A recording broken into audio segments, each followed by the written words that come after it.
वो उड़ान जो लंदन पहुंचनी थी वो अहमदाबाद में एक अस्पताल की दीवार में समा गई। सिर्फ 8 मिनट और 242 जिंदगियां जलते लोहे में तब्दील हो गईं।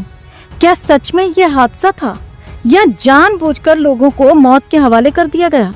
टेक ऑफ से कुछ ही मिनट पहले पायलट ने एटीसी को भेजा था मेडे कॉल। मेडे यानी मौत की दस्तक, लेकिन जवाब में सन्नाटा मिला, मदद नहीं। सवाल ये है, जब पहले से पता था कि ये बोइंग 7878 ड्रीमलाइनर खतरे में है, तो इसे उड़ने की इजाजत आखिर किसने दी? 11 साल पुराना विमान 2020 से 2022 तक इसकी मैन्युफैक्चरिंग पर सवाल उठते रहे। जो ढीले पैनल्स में गैप, कार्बन फाइबर गलत फिटिंग, क्या बोइंग ने जानबूझकर इन खामियों को छुपाया? FAA ने डिलीवरी रोकी, दुनिया भर में उड़ानों से हटाया गया, तो फिर भारत में ये विमान क्यों उड़ रहा था? क्या कुछ ताकतवर लोगों का मुनाफा 2042 लोगों की जान से ज्यादा कीमती था?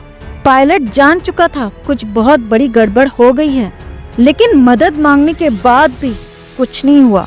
जिस अस्पताल की छत पर प्लेन गिरा वो डॉक्टरों का हॉस्टल था।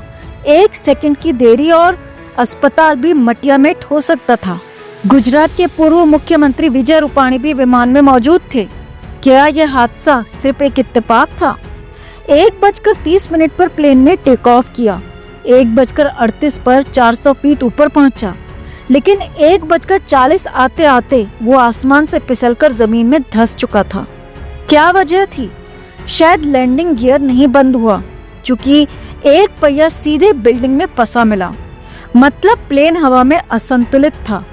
अब तक 9000 से ज्यादा लोग बोइंग विमानों में अपनी जान गंवा चुके हैं। 6000 से ज्यादा हादसे, फिर भी बोइंग उड़ रहा है। क्यों नहीं रोकी गई ये मौत की उड़ान?